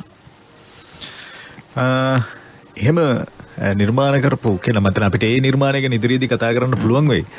ඔබේ මම හිතන්නේ අර මේ රූප ජීවිතය එහෙම නැත්නම් අර නාලිකාවේ හිටපු ජීවිතය අත්දැකීම ඇසුරෙන්ම වෙන්නේ නැති අර ටිකිරිලියා තරු මැද්දේ ගියා කියලා ලියුමක් මේ නව කතාවක් එන්නේ. සාමාන්‍යයෙන් අර ටිකිරිලියා කියවම අපි දන්න ගමේ කෙල්ල. අපි තරු මැද්දේ ගියා කියවම මේ අය වෙන තැනකට ගෙනල්ලා තියෙනවා. අපි ඒ ගැන කතා කරමු. ඒක මෙහෙමයි වෙන්නේ දැන්. ඔය තරු සංකල්පේ එනවනේ ලංකාවේ රූපවාහිනී මාධ්‍යයට. එතකොට ඒකට සම්බන්ධව මමත් වැඩ කරලා තියෙනවා. සහ මම ඕක ඇත්තටම ඕක ලියන්නේ ඕක දැන් දැන් ඔය කවියේ තියෙන ටිකි ලියා කලෙතරන් ලිදට ගියා ලින්දවට කකුල කාපේ දියබරියා වගේ එකක් නේ තියෙන්නේ. එතකොට මම කල්පනා කරේ දැන් මේවා සංකේතාත්මකව කොහොමද එන්නේ මේ අපි කියමු මේ කොළඹ නගරයට ආවොත් එහෙම ඕක කොහොමද සංකේත වෙන්නේ කියන එක. හරි. එහෙම හිතාවා. ඊට පස්සේ මට ඕන වුණා දැන් මාර්ටින් වික්‍රමසිංහ මහත්තයා එයාගේ නවකතා ලියලා තියෙන්නේ ඒ යුගය ගැනනේ. දැන් අපිට පියල්ව පේන්නේ කොළඹට එන ඒ කියන්නේ වැඩවසම් ක්‍රමය ඇතුලේ තියෙන ඔය වලව් කඩා වැටෙන එහෙම එකක් නේ තියෙන්නේ. ඒ යුගයක් ගැන. එහෙම යුග ගැන ලියපු නවකතාකරුවෝ ඉන්නවනේ. හැබැයි මේ පහුගිය කාලේ එහෙම එකක් තිබ්බේ නෑ. ඒක හැමෝම වෙන නවකතා ලිව්වේ. මට නිකන් හිතුණා මේ දැන් කවගෙන් ඇහුවත් කියන්නේ අපි ජනකතා දන්නේ ජන කවි දන්නේ ඕ වගේ වනේ කියන්නේ. එතකොට මම කල්පනා කරා දැන් ඔය තරුවක් වෙන්න එන කෙනෙකුට ඔහොම එන්න බැරිද? ඒ කියන්නේ හොඳ තාත්තා කෙනෙක්ගේ හොඳට සංස්කෘතිය දන්න කවි දන්න ගොවියෙක්ගේ දුවෙක් එන්න බැරිද? දැනුමකුත් තියාගෙන එන්න බැරිද? ඕකට. හැබැයි ඒ එන එක්කෙනා මේ කැපිටල් එක අස්සට ආවට පස්සේ මොකද වෙන්නේ යාට? ලස්සන කෙනෙකුට මොකද වෙන්නේ කියන එක තමයි මම කල්පනා කරන්නේ. ඒකේ සහ ඒකට මම පාවිච්චි කරේ කිසිම කෙනෙකුගේ පුද්ගල නාම පාවිච්චි කරන්න බෑනේ අපිට. පුද්ගලයෙක්ගේ නම් කරන්න බෑ. හැබැයි අර ටිකිරිලියායක ඉන්නවා, කබරගයක් ඉන්නවා, දියබරියක් ඉන්නවා. ඒතකොට මේකේ ඉන්නවා හාවෝ ඉන්නවා, ඉබ්බෝ ඉන්නවා, කටුසෝ ඉන්නවා, ඔක්කොම ඉන්නවා මේක ඇතුලේ. මේක ඇතුලේ කොහොමද පය ගහලා ඉන්නේ කියන එක. තමන්ගේ තරු අහින්දින්න ගියාට දැන් ගොඩක් තරු වලට වෙලා තියෙන ප්‍රශ්නේ තමයි තරුවක් වෙන්න පුළුවන්. පැවතෙන්න බෑනේ. වරුවක්වත් පවතින්න බෑ. පවතින්න බෑ. يعني තරුවක් වෙනවයි කියන එකේ concept එකම තියෙන්න ඕනේ පැවැත්මක්. ඒ පැවැත්ම නැති තරුනේ තියෙන්නේ. එනවා, පායනවා, බහැලා යනවා. සමහර ඒවා හොයන්නත් වෙනවනේ. එහෙම ඒවා තියෙනවා. මම අන්න ඒක තමයි. ඒ සහ ඒක ඇතුලේදී අර දැන් ලංකාවේ කොළඹ කේන්ද්‍රීය වෙනකොට ඕනම ගෑන් ළමයෙකුට සිද්ධ වෙන දේ තමයි අනේකාට ගොදුරු වෙන්න වෙනවයි කියන අයිඩියා එකක් එනවනේ. කොහෙන්ද ආවේ ගමෙන්. ඊට පස්සේ බලන්නේ කොහොමද මෙයා වටේ කොටුවක් ගහන්නේ කියලා. එහෙම මම දැකලා තියෙනවා. එතකොට මට ඕනුනේ එහෙමත් නොවන එක්කෙනෙක්ව කොහොමද ගැන ක්ලියන්න. ඉතින් ඒකේ නම ඒකින්ද තමයි දැන් මේ ටිකිරිලියා තරු මැද්දි කියලා කියන්නේ. ටිකිරිලියා ලින්දට ගිහලා කලෙත් බිතගෙන යන එක්කෙනෙක් වුණාට මේකේ තරු මැද්දේ ගියාට මොකද උනේ ඇත්තටම. ඒකට මම සින්දුවකුත් හදලා තිබ්බා. ඊට පස්සේ මේ මට ඕනුනේ ඇත්තටම මේ ජන කතා අපේ පරණ ජන කතා, ජන කවි ඊට පස්සේ අපිට මග හැරිච්ච බොහෝ දේවල් ඒ පොතට ලියන්න. ඒක මට මේ හිට් එකක් වෙන්න ඕනේ නෑ පොත කියලා මම කල්පනා කරා. මොකද මේක අවුරුදු 50කින් පස්සේ කියෙව්වොත් කාට හරි තේරුනොත් මෙහෙම එකක් වෙලා තියෙනවා කියලා ඒ ඇති කියලා තමයි මගේ තීරණය. මොකද මම දන්නවා දැන් අර පොප් මොඩල් එකට ලිව්වේ නැත්තම් මිනිස්සු බලන්නේ නෑනේ. ඒ කියන්නේ මිනිස්සුන්ට තේරෙන්න ඕන ටක් ගාලා. කියවන මේක මෙයා ගියා බස් එකෙන් බැත්තා. මෙන්න දොර ඇරියා. එහෙම එකක් තිබ්බොත් පොත් විකිනේනවා වැඩි ප්‍රමාණයක් පහුගිය කාලේ මම දැක්කා. මගේ එක එහෙම කියවලා එහෙම තේරුම් ගන්න වෙනවා මට. තේරෙන්නේ නැහැ. මම තේරෙන්න ලියන්නේ නැහැ. තේරෙන්න ලියලා වැඩක් නැහැ. එහෙනම් පොත් ලියන්න නැතුව ඉන්න ඕන. තේරෙන්න ගන්න ලියන්න. තේරුම් ගන්න. එතකොට මට ඕනුනේ ඒක සහ තරුවක් වෙනවා නම් ඊට වඩා දේවල් තියෙනවා ඉගෙන ගන්න කියන එක මට කියන්න ඕනුණා. කියන්නේ පණිවිඩයක් නෙවෙයි.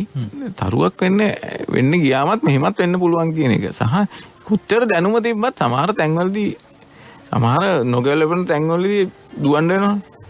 එහෙම එකක්. ඒකට ඉතින් විවේචනක් තියෙනවා. ඒකෙන් තමයි මම ලිව්වේ. මතනේ ඊට ටිකක් සමාන නැත්නම් ඒකෙම එක්තරා විදිහක තවත් පැතිකඩක් හැටියට ඔබ 4 දෙනෙක් කුමාරවරු කියන කෘතිය ඉන්න අනතුරුව ලියනවා. අපි ඒ ගැන මේ ගීතෙන් අනතුරුව කතා කරමු. රැයගේ ඉරුණැගි කාලේ වැලිතලේ මිහිරි වූ යෞවනේ යලි නොපෙයි සිත බිලි කලකිරි ජීවිතේ වැටි හදනතේ යෞවනේ යලි නොවේ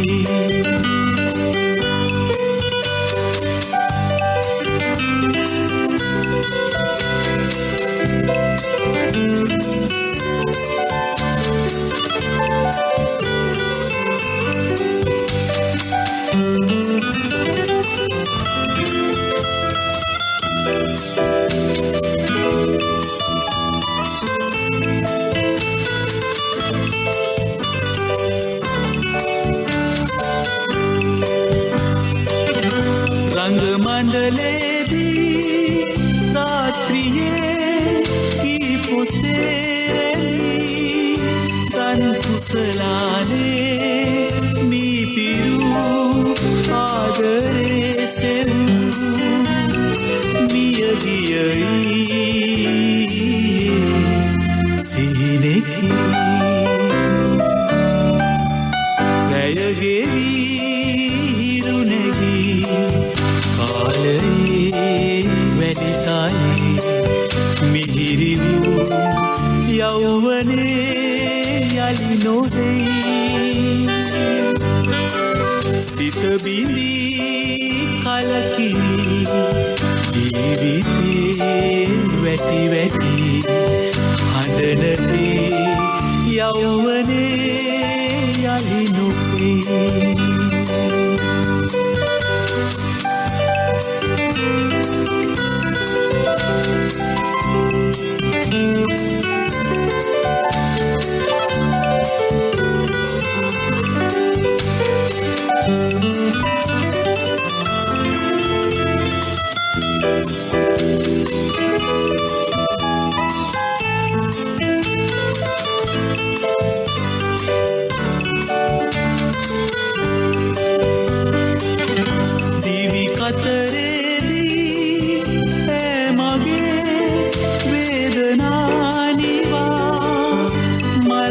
මදහසේ රන්දනා මානෙතේ සදා මියගියයි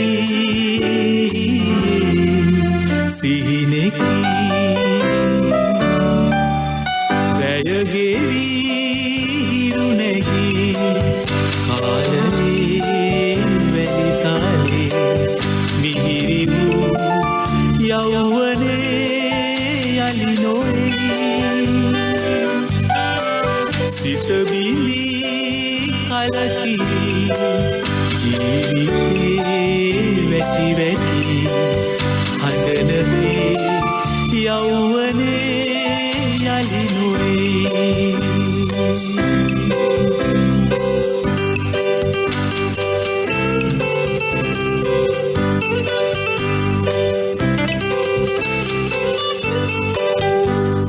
FM 89.6 FM 89.8 දිවයින පුරා City FM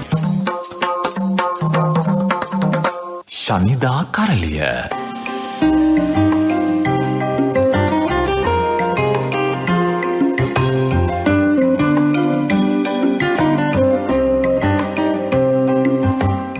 වෙලව උදේ 9යි විනාඩි 20යි අද ශනිදා කරලේ අපේ සහෘදයා අපේ මිත්‍රයා නොයසේනම් අපේ හිතවතා නිර්මාණකරුවා පරාක්‍රමයක නායක අපි ඔහුගේ ලේඛන ජීවිතය ගැන මේ කතා කරමින් ඉන්නේ 4 දෙනෙක් කුමාරවරු 4 දෙනෙක් කුමාරවරු ලියන්න හේතු වෙන්නේ 2010න් වගේ පස්සේ මේ ෆේක් මිනිස්සු ඉන්නවනේ ලංකාවේ ෆේක් කියන්නේ ඔරිජිනල් එක්කෙනා නෑ ඉන්නේ ඒක වෙන ෆේක් එකයි. ඒ ෆේක් එක්කෙනා එන ජනප්‍රියයි. සහ මොඩර්න් ඒ කියන්නේ හිතන විදිය ඒ ඔක්කොම හැබැයි අර ඒ ෆේක් එක ඇතුලේ විතර ඇත්තටම අහුණාම වැඩේ අනිත් පැත්තට කරගෙනවා. ඒ මොඩර්න් එකත් ෆේක් එකක් ෆේක් එකක් වගේ එකක් තමයි එන්නේ.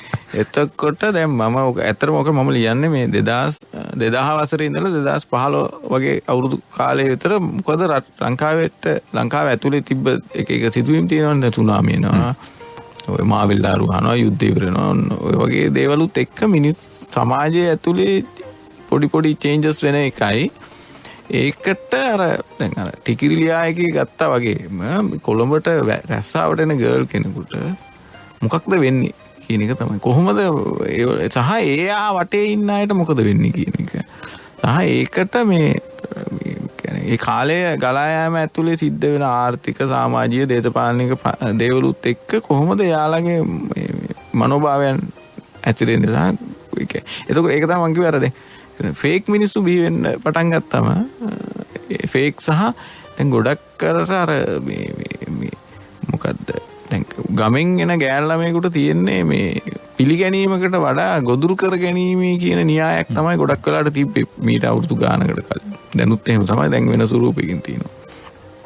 එතකොට දැන් මේක ඇතුලේ කොහොමද බේරෙන්නේ? බේරෙනවා කියන්නේ බේරන්න හදන්නේ නැහැ බේරෙන්නේ කොහොමද? සහ ඒක ගැන එයා හිතන්නේ කොහොමද කියන එක ගැන මට නිකන් කල්පනා වුණා. සහ මට මම ඉතින් මේ අර මේ යද්දී මට හම්බෙච්ච චරිතක් තියෙනවා ඒ වගේ ඒවලන් කියපු ඒවා. ඒවලන්ගේ වේදනාවල්, ඒවලන්ට ඇනිච්ච තැන්, ඒවලන් අහුවිච්ච තැන් ගැන අපිත් එක්ක මගෙත් එක්ක කතා කරනකොට අපිත් සමාජය ඇතුළේ ඉද්දී ඒවත් තියෙනවා. ඉතින් මේ ඔක්කොම එකතු කරලා මට උවමනා වුණා මේ ලියන්න මේක. මොකද මේක ලියලා තිබ්බොත් හොඳයි කියලා මට හිතුණා. නැත්නම් දැන් සුරංගනා කතාව විතරක් ලියලත් හරියන්නේ නැහනේ. වගේ එකකුත් මගේ ඔළුවේ තියෙනවා. සුරංගනා කතාවකුත් ලියන්න ඕන. අපෝ ඒ ඇත්තටම එහෙම එකක් කිරියද කියලා හිතන එහෙම කෙනෙක් කිරියද කියලා හිතන જાතියකට ලියන්න ඕන. ඒකට මම මේකද ලියාවේ ඇත්තටම මේ ඒ ළමයාට හම්බ වෙනවා මූලිකව පිරිමි 4 දෙනෙක්. මූලිකවම හම්බ වෙනවා. එක්කෙනෙක් තමයි S2 පියාගෙන නිදා ගන්න බැරි කුමාරයා. එයාට නිදා ගන්න එහෙම එකක්. එයාට ඒ ගෑල්ලමට හිතෙන්නේ එහෙම. මෙයාට නිදා ගන්න බෑ. අනිත් එක්කෙනා තමයි දකින්න ආස හිතෙන කුමාරයා. මේ ඔක්කොම ඒ ගෑල්ලමයා දාන නම්. අනිත් එක්කෙනා පැණි කුරුළු කුමාරයා. අනිත් එක්කෙනා තමයි මල් සුවඳ ඇති කුමාරයා. ඒක ස්ටෙප් 3කට 4කට තමයි එන්නේ. එතකොට පළවෙනියට හම්බ වෙන එක්කෙනා ප්‍රේමණීයයි. සහ එයාට වෙන ජීවිතයක් තියෙනවා. හැබැයි ඒ ජීවිතේට මෙයාවත් ඕන. අන්න එහෙම අදහසක් තියෙන සමහර ආයතන වල ඉන්නවන්නේ. එහෙමයි ඉන්නවා. එහෙම කෙනෙක් ගැන. ඔය කිව්වේ අර S2 පියාන නිදා ගන්න බැරි කුමාරයාට නිදා ගන්න. එහෙම එකක්.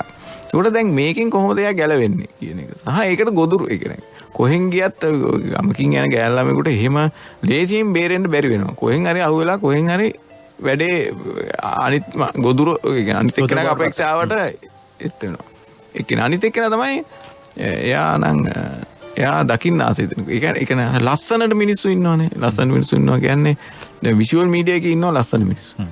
ලස්සනයි මිනිස්සු ෆේක් එක. කියන්නේ පේන්නේ එක්කෙනා නෙමෙයි ඇතුළේ ඉන්න එක්කෙනා කියන එක තියෙනවා. ඒකට ඇතුළේ ඉන්න එක්කෙනා විශ්වාස කරන්න ගියාම එළියේ ඉන්න එක්කෙනාට අහු වෙනවා. එහෙම ප්‍රශ්න තියෙනවා. අන්න එහෙම එක්කෙනෙක් තමයි එයා. තුන්වෙනි එක්කෙනා තමයි එයාත් එහෙම එක්කෙනෙක් එයාට තියෙනවා මේ එයාට තියෙනවා මීඩියා පවර් එකක්. ඒ කියන්නේ පැණි කුරුළු. එයාට මීඩියා පවර් එකක් තියෙනවා. ඉතින් එයා ඒ පවර් එක ඇතුලේ එයාට ඕන දේ කරනවා. කියන එක. අනිත් එක්කෙනා මේ කියන්නේ සාමාන්‍ය කෙනෙක්.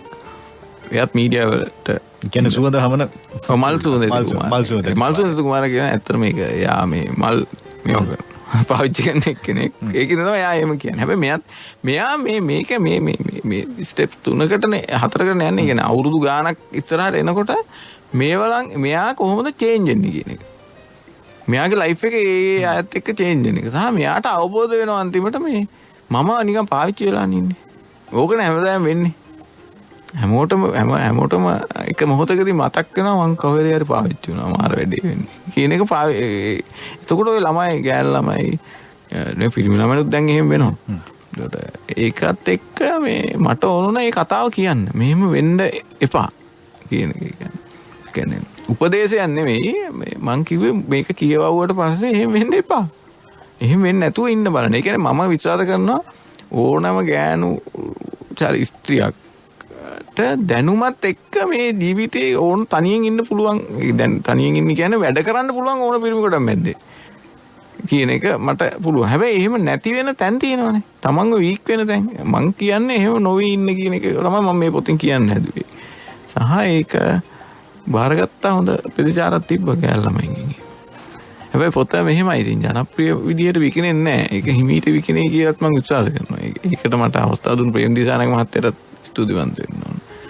මට ඕනේ ඇත්තටම මේවා මේ යුග කවුරු හරි ලියලා තියෙනවා නම් හොඳයි කියන එක. ඒක මම කරනවායි කියන එක නෙමෙයි මම කියන්නේ. හැබැයි මට පුළුවන් දේ මම කරනවා.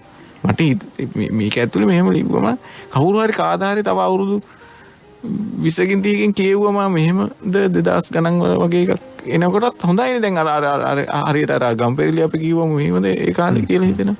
එහෙම නැතුව ලියලත් වැඩක් නැහැ කියලා මගේ අදහසක් තියෙනවා.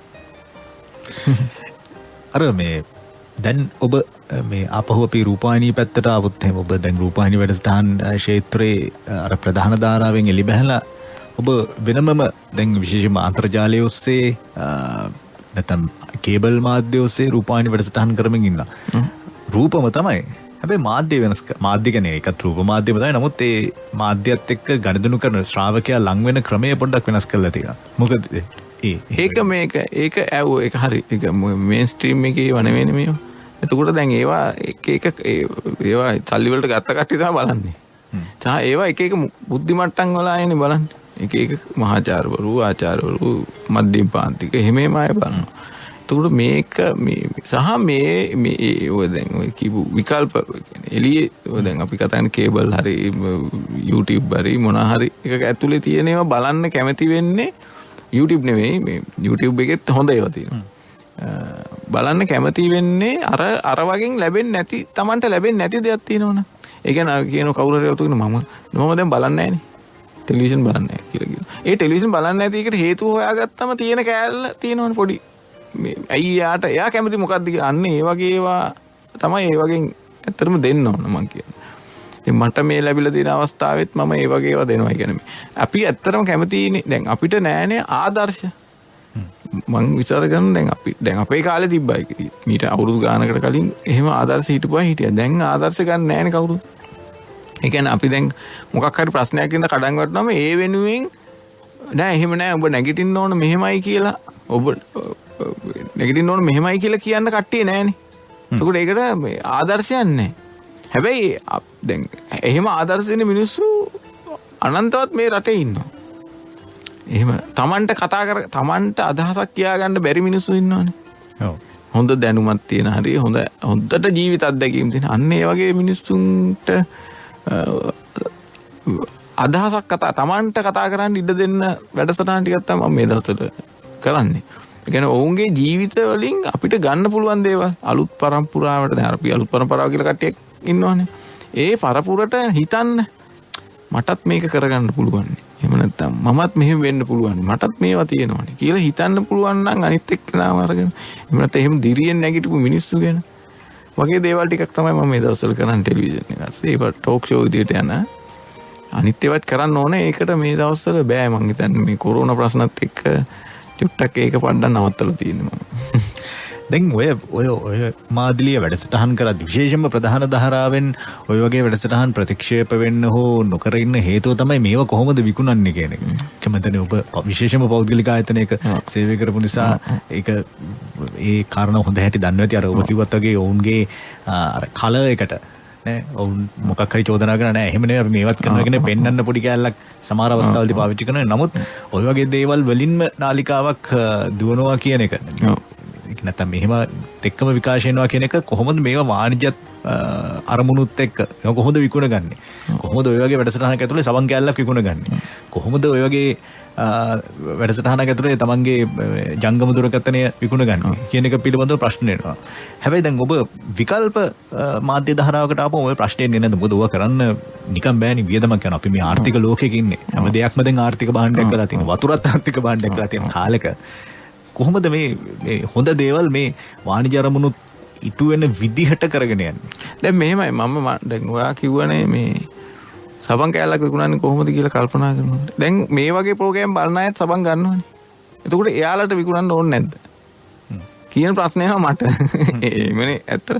දැන් මේවලන් දැන් හැමෝගෙම මතේ ෆෝන් තියෙනවා. එතකොට දැන් ප්‍රශ්නේ තියෙන්නේ දැන් ඔය දැන් නිෂ්පාදකයා නෙවෙයිනේ විකුණන්නේ. ඒකට ඉන්නවා වෙනම කට්ටියක්.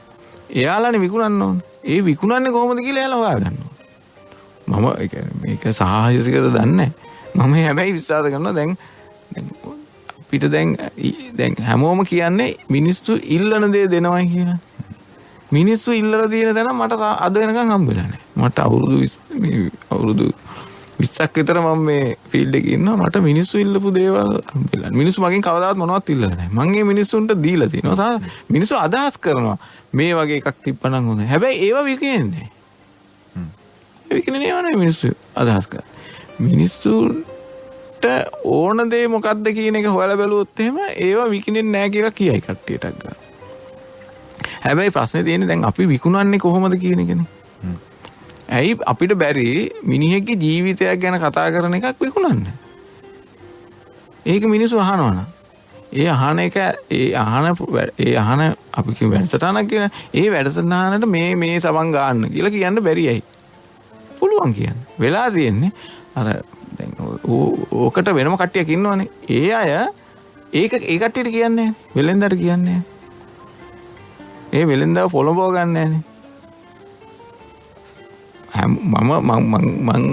මම දැකලා තියෙන විදිහට හැමෝම විකුණන්න පුළුවන් එකනේ. ඒකට විකුණන්න දැන් කියන්නේ දැන් ඇස්කිමෝ වරුන්ට ෆ්‍රිජ් විකුණන්න ඉගෙන ගන්න කියලා. දැන් ඇස්කිමෝ වරුන්ට ෆ්‍රිජ් විකුණන්න නැහැ. ඇස්කිමෝ වරු ඇවිල්ලා මේ ඒ කට්ටියට ෆ්‍රිජ් විකුණලා යන සයිස් එකක් තියෙන එක. අනිත් පැත්තට. ඒකට හේතුව තමයි මේවලන් හිතන් ඒ කියන්නේ හැමදේම සරලව ගන්න එක තමයි ප්‍රශ්නේ තියෙන්නේ. ඇයි අපිට විකුණන්න බැරි? ඇයි ඒ වෙලෙන්දට ඒ කියන්නේ අපි ඒ කියන්නේ නිෂ්පාදකයා ඒ ප්‍රොඩක්ට් එක නිෂ්පාදනය කරන මිනිස්සයාට කියන්න බැරි අපි මේ මිනිස්සුන්ටත් මේක දෙමු කියලා. ඒක නොකියන තාක්කල් අර වගේ ප්‍රෝග්‍රෑම් වලට රිස්පොන්ස් නැහැ කියලා කියන්න ලේසි. කියන්න ලේසි. කරන්න අමාරු හින්දා තමයි එහෙම කියන්නේ. මම විශ්වාස කරනවා ඉතින් ඒවට විකුණන්න පුළුවන්. ඉතින් ලෝකේ ඕන දෙයක් විකුණන්න පුළුවන් නේ. ඒක විකුණන්න පුළුවන්. විකුණන ක්‍රමවිධි හොයාගන්න එක තමයි කරන්නේ නැත්තේ. මන් දන්න විදිහට. දැන් ඇත්තටම දැන් ඔබ කියපු දෙයට තව දිගුවක් හැටෙනවනේ. ඇයි හොඳ දේවල් විකුණන්න බැරි? හරි සරල දේවල් විකුණනවා. හොඳ දේවල් විකුණ ගන්න. හොඳ දේවල් විකුණ ගන්නේ විකුණන කෙනා දන්නේ නැහැ නේ ඒක හොඳයි කියලා. අපි හොඳ දෙයක් හැදුවම ඒක ටිකක් අධ්‍යයනය කරන්න ටිකක් අමාරුයි ටිකක්. මේ මොකද්ද මේක? මේක මම කොහොමද එක්ස්ප්ලেইন කරන්නේ? කියන ප්‍රශ්න ටික එනවනේ.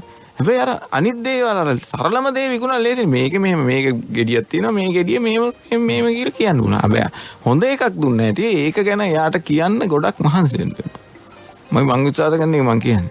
ඒ වෙනත මේ විකුණන එක ඇතුලේ මොකක් හරි මාෆියාවක් තියෙන. මෙන්න මේ වගේ දේවල් තමයි විකුණන්න පුළුවන්. මේක තමයි හොඳ රීච් එකක් තියෙන. මේ මොඩල් එක ඇතුලේ තමයි ගොඩක් දෙනෙක් එකතු වෙන්නේ. එහෙම මොකක් හරි එකක්. ඔව් එහෙම එකක් මෙහෙම එනවා. ඉතින් ඒක ඇතුලේ කියන්නේ සමාජයේ කොයි තැනකද තියාගන්න ඕන කියලා පවතින මේ තත්ත්වයන් ඇතුලේ මේ තීරණය කරොත් ඒ කට්ටිය ඒකට උදව් කරනවා. මේ කට්ටියගේ මොලේ මෙච්චරයි වැඩෙන්න ඕන එතනින් උඩ වැඩෙන්න එපා කියලා කවුරු හරි කිව්වොත් එහෙනම් ඒ වෙනුවෙන් වැඩ කරන්නේ.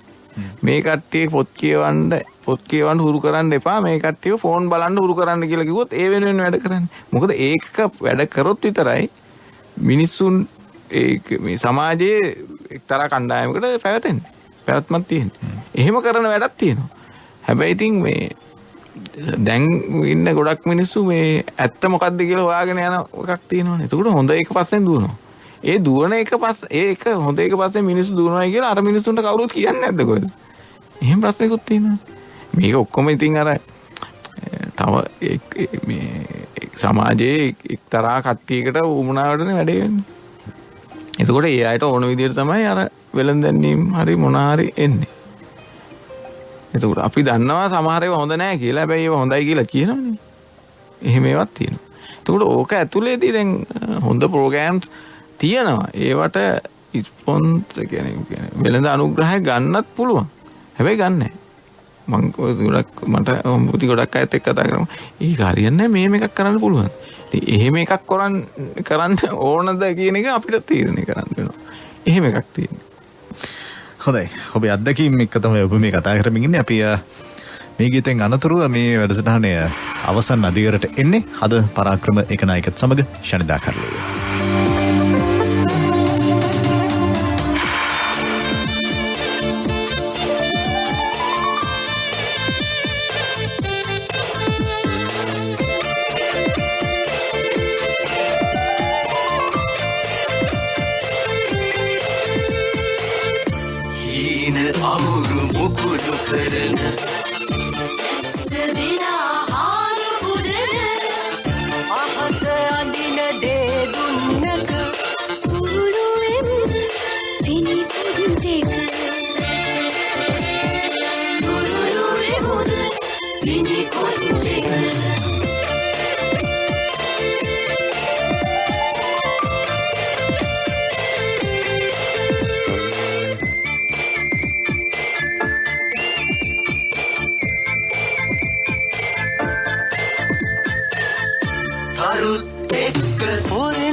ශනිදා කරලිය.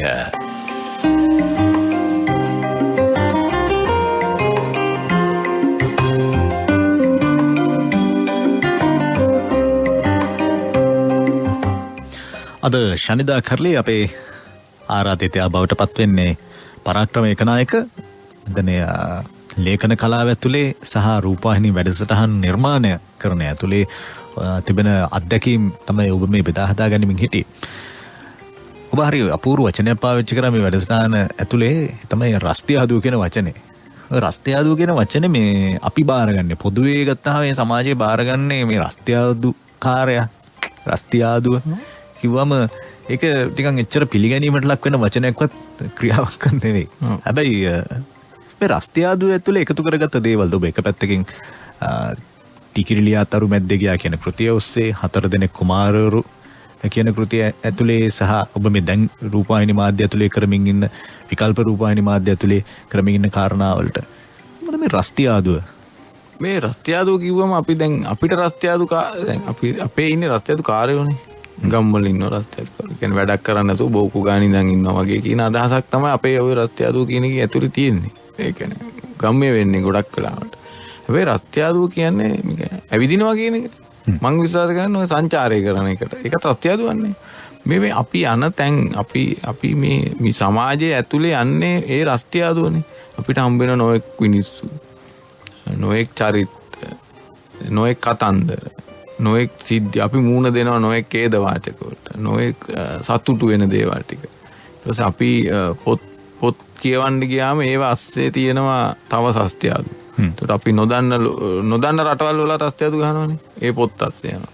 එතකොට මේවා ඔක්කොම ජීවිතේට එකතු කරගත්තට පස්සේ ඒක එකතු කරගෙන නිකන් තියාගෙන ඉඳලා හරියන්නේ නැහැ. ඒක ගැන හිතන්න ඕන. කොහොමද මේ රස්තියාදුව කියන්නේ ඇත්තටම මේ අපේ ජීවිතය වෙනස් කරන්න පුළුවන් දේවල්නේ.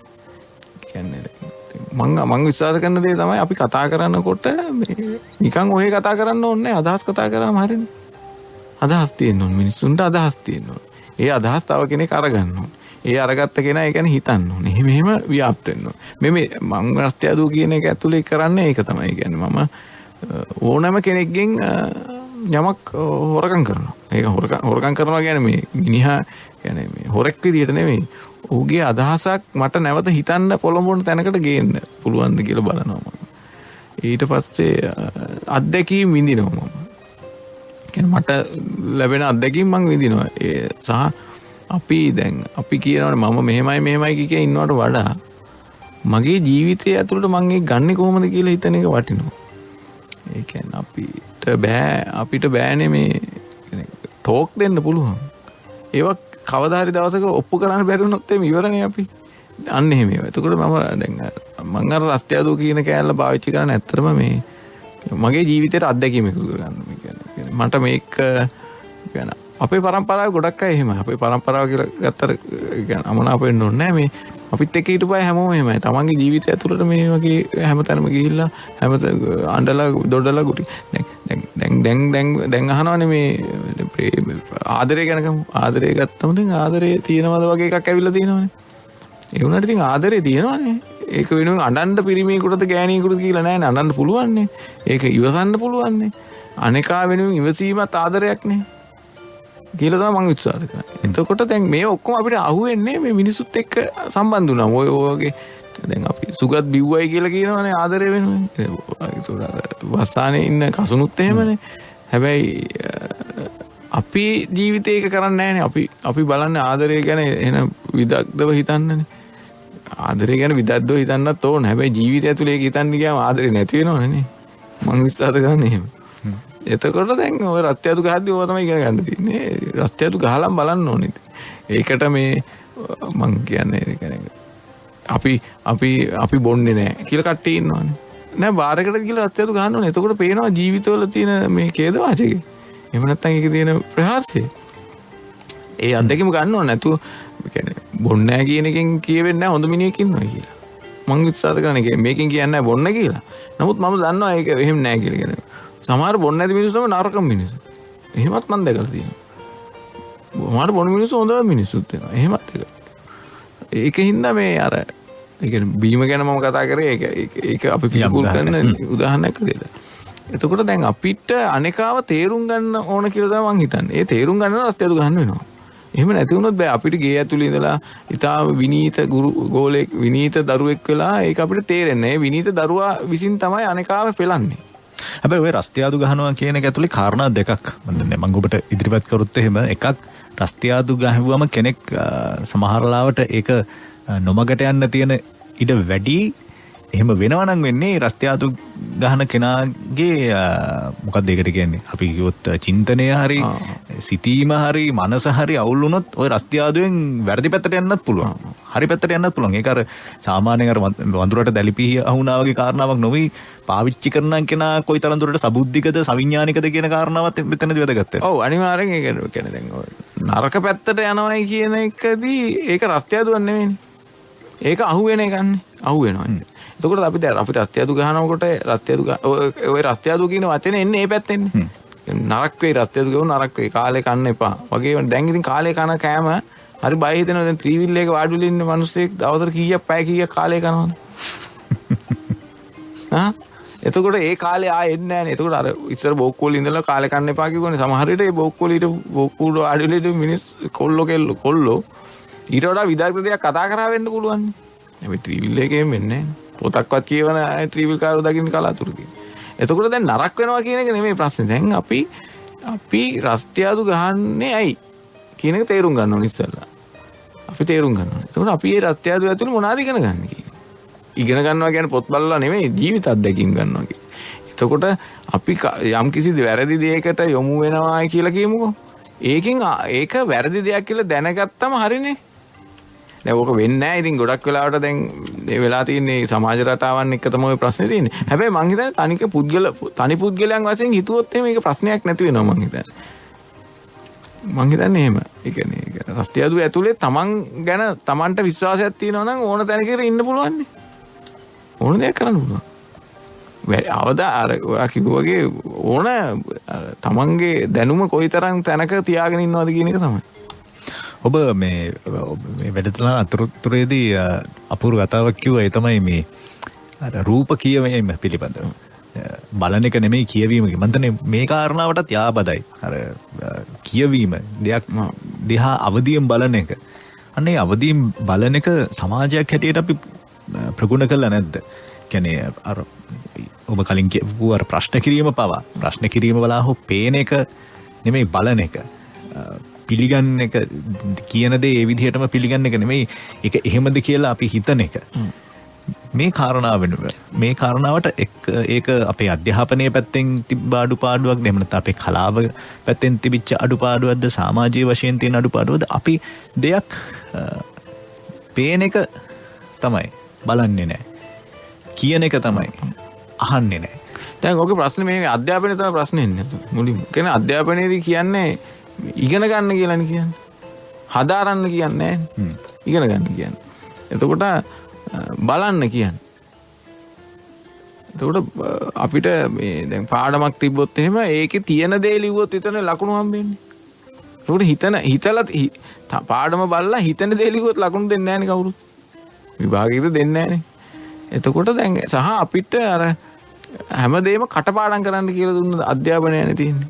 මතක තබා ගැනීම තමයි වැදගත්. එතකොට තමයි විභාගෙට ඒ 9ක් ගන්න පුළුවන්. නැත්නම් ඒ 4ක් ගන්න පුළුවන්.